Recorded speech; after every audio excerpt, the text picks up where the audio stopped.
Hello everybody and welcome to Parks Bros. It's Drew here, and today we're at the San Diego Zoo Safari Park. So let's go see what they have to offer. It's gonna be fun.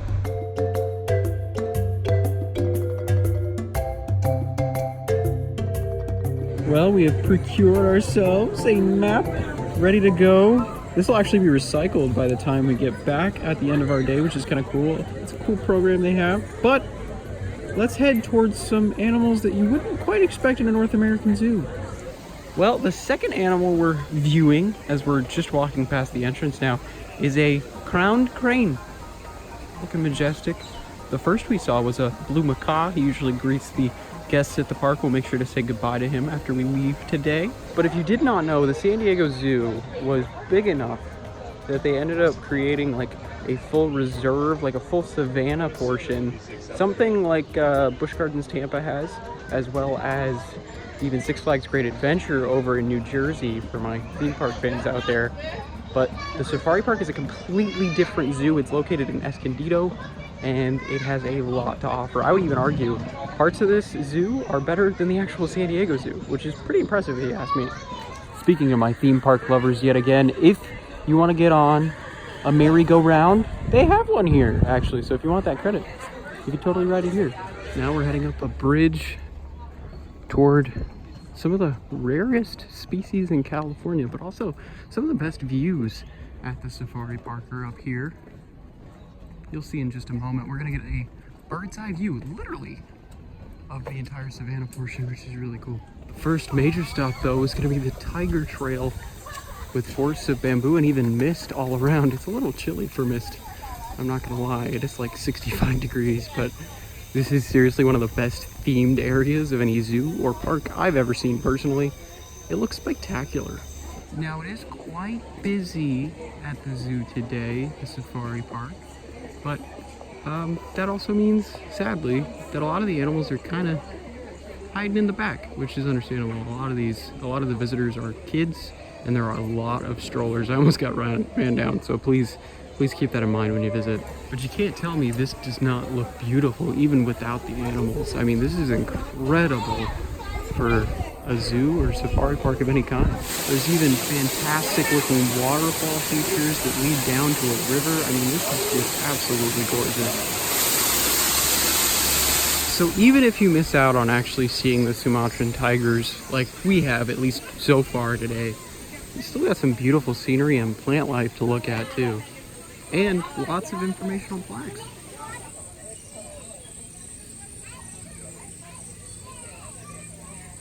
Alrighty, after actually spotting one of the tigers looking majestic, taking a nap, a midday nap, probably after lunch no less, we're gonna head to the Condors and actually get a view of some of the rarest creatures in California. It's gonna be amazing, and look, we're already getting a peek of that view towards the safari. I absolutely adore this walkway up to the Condors, especially because it just feels like a walk through nature, a little hike, if you will, surrounded by native plant life before you get all the way up top over there. We've actually got quite a little walk over. It's not too bad though, it looks a little farther than it actually is. But we'll get up there in just a second.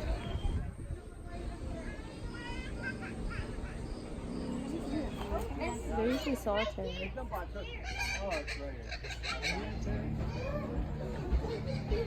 There's so many different birds on this walk, not just condors, so I highly recommend it. Everything from toucans to hawks to even owls. We're finally making it up to the Condors. Look at this view. If you can't tell, a lot of that area, at least in the middle of the screen, is actually a full free roam savanna. And I don't know if we'll be able to take the bus today because it is quite crowded. We'll probably have to wait a little over an hour, if not more, for it. But there is actually a full-on 30-minute tram tour that takes you all the way around the entire open enclosure. And of course, from this vantage point, we can even see some of the condors, California condors, that is. It's quite remarkable, the story behind these creatures. They were originally critically endangered to the point where there was only like 25 left in the wild. Now, they're starting to thrive again, which is really cool to see. just figured I'd give a couple facts on the condors after speaking with one of the volunteers at the zoo. Some of those condors in there have bred over 30 chicks, and some of them are nearly 40 years old. Like, if you didn't think that these birds of prey could get that big, you'd be wrong. They can get pretty up there in age. It's pretty remarkable. And of course, right next door is some bighorn sheep, kind of playing into that whole southwestern region, and tons of cacti right behind them too. Hey buddy, I think that bird's on your head. Well, just above the Condor Ridge is the Baja Reserve. You can see tons of otherworldly plants, at least to a lot of us, I'm sure. I mean, some beautiful colors in there, but there are just some incredible looking species that you don't see every day. And if you thought that condor view was as high as you can go, nope, we're still climbing. Just make sure while you're up here, don't go off the path, even by a tiny bit, because you might get pricked, and that's no fun. Oh, also, don't want to run into them either. So definitely stay on that path. After about a 10-minute excursion on, literally, the garden path becomes a full walking trail. We're gonna head back down toward the Australian outback. Sadly, there was only a rare spotting of the tree kangaroo, but no southern cassowary, so we didn't get to see real live dinosaurs in person. But now we're gonna see something even weirder in the wild. A platypus. The only platypus in all of North America. So let's go. Do be warned though, if you're coming to the platypus, there might be a line on busier days. So we're actually waiting in a line right now. But hey, the view of the kangaroos is great from the line over here.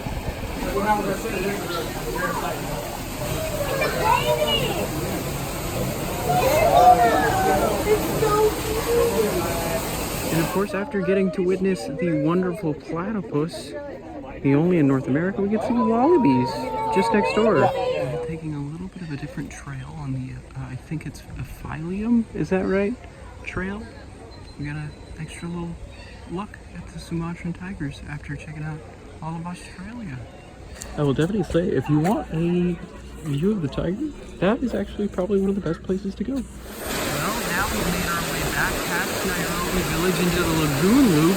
We're gonna hopefully see some gorillas as we're walking this way, but look at this wonderful waterfall, and then beautiful views.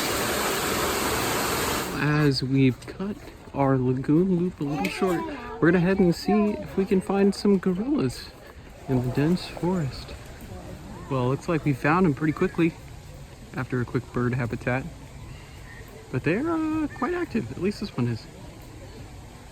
After our quick gorilla trek, we've now officially made it towards the savannah portion and the Africa walk. So let's head down that way, see some lions and more. But before we head down that way, this outlook over here is literally one of the most stunning views of the entire park. You get a great view of the balloon, which I don't think is in operation today because it is a little windy up at higher elevation, but you get a great view of the entire savannah. It's so cool from up here. Well, it looked like, yet again, my plan to potentially not go on the balloon has not been foiled. It's currently closed for maintenance, but yeah, if you could, I don't think I'll ever go up there. It's a little too frightening for me. While I would love to do the full tram tour all the way around, that is the longest I've ever seen this line. Woo. And don't get me wrong, of course, the tram experience is really cool and totally worth the extra couple of bucks it costs. But, you know, for a 30-minute long experience and for how many trams they have, I don't think we're gonna take our time to do that today. Adding to our list of big cats for the day, there's a southern cheetah. Something really cool about the cheetah habitat, though, is that it literally peers just into that savanna section, which I really enjoy. You can see some rhinos, even a baby rhino over there in the very far background. And then kind of in the foreground, maybe the mid-ground, I guess is what you'd call it, you've got some giraffes. Now, as we make our way further into the Africa Trail, we come across this giant lake with so many different types of birds, from Abyssinian hornbills and different types of duck species. It's really breathtaking when we get down there, so let's head that way. Yeah, now we're greeted with this wooden walkway to some crazy looking storks and even just your, you know, regular mallard type ducks. It's pretty incredible to think that this is just like a secondary zoo to the San Diego one. And of course, no zoo would be complete without multiple flamingo exhibits just on the other side of the bridge. Now I should let you know, this is actually made up of multiple floating bridges that go across plenty of exhibits. Oh no, we got a little bit of a fight going on. But yeah, tons of birds to look at. I mean, literally tons. Well, we've already seen Perry. What about Pumbaa? You've got a red warthog right there, walking away from us. Looking for food, I think. So as a longtime visitor to this park slash zoo, it's kind of interesting to see how quiet the African loop is now after Australia has opened up especially. It used to be the busiest part of the zoo. Now, it's really quiet. Well, we've seen some condors, but now we've got some vultures, and they are remarkably up close. Really gives you a good sense of how big these birds are. As we keep making our way through the African loop, there's this really beautiful bird I've never seen before, a blue crane. I love the way like the face is shaped. That's really interesting. I've seen plenty of crane species before, but not a blue one. And of course, there's some storks and geese in there as well. And now we can get a quick glimpse of my favorite animal here, and just in general, an okapi, which kind of has an interesting history, just like the platypus. Maybe not as interesting, but when they were first reported in Central Africa, people thought they were a myth. They were like, what? A horse slash zebra slash giraffe type of thing? No, that doesn't exist. And around the same time, platypuses were found, and they were also thought to be myths. So it's kind of interesting. But if you're curious, the closest relative is actually a giraffe. Not a zebra, not a horse, but a giraffe. And if you're curious also, they have 18-inch long tongues. It's kind of crazy. And as we keep going, there are a lot of African vulture species. As you can see, the hooded vultures right here. Love the little details with the remains of wildebeest. Those can be kind of found throughout the entire trail. Just as, you know, a little reminder that vultures are everywhere. Well, we've just finished our loop around Africa. I thought that was really cool. Still one of my favorite trails in the park. Not that there's a bad trail or anything. It's just cool. I get to see some of my favorite animals, including vultures and, of course, okapi. Now we're actually going to head towards one of the most fearsome animals in all of Africa. Not the fiercest, not the hippo, but the lion. So let's go. Next up, though, lions. We've made it just a little bit of a walk from there. And you can see a male lion just chilling on a rock. Now, absolutely by far, one of my favorite parts of this park is the Kilimanjaro Overlook. I might be saying that wrong. Apparently the watering hole restaurant is closed, it would seem. That's my favorite place to eat in the park. Not only because of the view being spectacular, but the food is reasonably priced and delicious. And of course, they've got some awesome specialty drinks. But hey, at least we'll get a beautiful view of the savannah. Probably the best view outside of being on those tram tours. Yeah, this might even beat some of the views on those trams. Oh my gosh, there's people doing the zip line. I gotta do that one day. One day I'm for sure doing that. But yeah, look at those rhinos. Literally right there.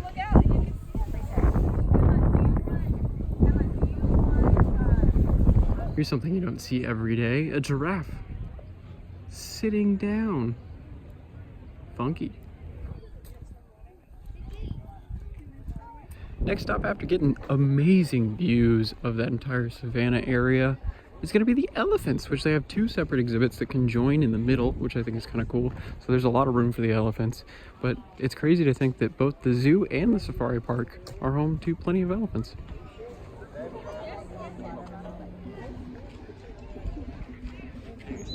Well, our day is actually now calmly winding down, but first, right before we leave, we're gonna head into an aviary, Wings of the World. I used to not go in aviaries, I'm not gonna lie, birds are kind of scary, but hey, this one's kind of cool. So if you're afraid of birds, like, don't go to the lorikeets, go here. And it's quite empty in here, so the birds are flying all about. Maybe this is a little more scary than I thought, but yeah, there are just birds aplenty in this aviary. It's really beautiful too. Now, if I'm gonna be completely honest, this Zoo compared to the San Diego Zoo probably is my favorite out of the two, but I will admit there are less things to do here. There are less things to look at, less exhibits.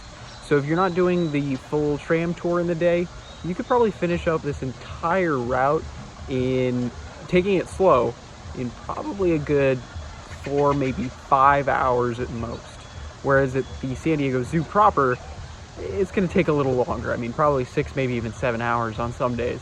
So do keep that in mind. But honestly, in terms of scenery and whatnot, this is probably the prettier of the two overall, at least in my opinion. But they are both fantastic. So if you've been to one, definitely visit the other. And of course, since we're sitting in an aviary currently, I should mention that, oh my goodness, spoonbill, that there's only, I think, 2 or 3 aviaries in the safari park, including the lorikeet one, which is actually pay to enter so you can feed. But at the San Diego Zoo, there's like 4, maybe even 5 that are all free. And they're much larger too. Yeah, when you're alone in an aviary, the birds are much more willing to fly all over the place, that's for sure. I mean, one's currently even standing in front of the door. Can you please move, sir? Please? I need to get out. And of course, as usual, we gotta say goodbye to our friend, the macaw. He is a staple at the safari park. Always gotta say hello and goodbye whenever you see him. He's also incredibly talkative, so if you can get him talking, you're gonna have quite the conversation. Talk about a fantastic day at the San Diego Zoo Safari Park though. I absolutely adore this place. If you love animals at all, this is a must stop, especially if you're in Southern California. Now, if you're visiting for vacation, I don't know, it is a little out of the way from San Diego proper. It's in Escondido, a good drive away from San Diego, but like it's honestly kind of worth it. If you have a rental car or something like that, totally worth it. But with all that said, if you would like to see more videos from both the zoo and the safari park, we are now pass holders, so we're definitely going to be here a lot, at least in free time, because we love visiting these places. Absolutely adore seeing the animals. But thank you all so much for watching, and until next time, we'll see you on the next ride.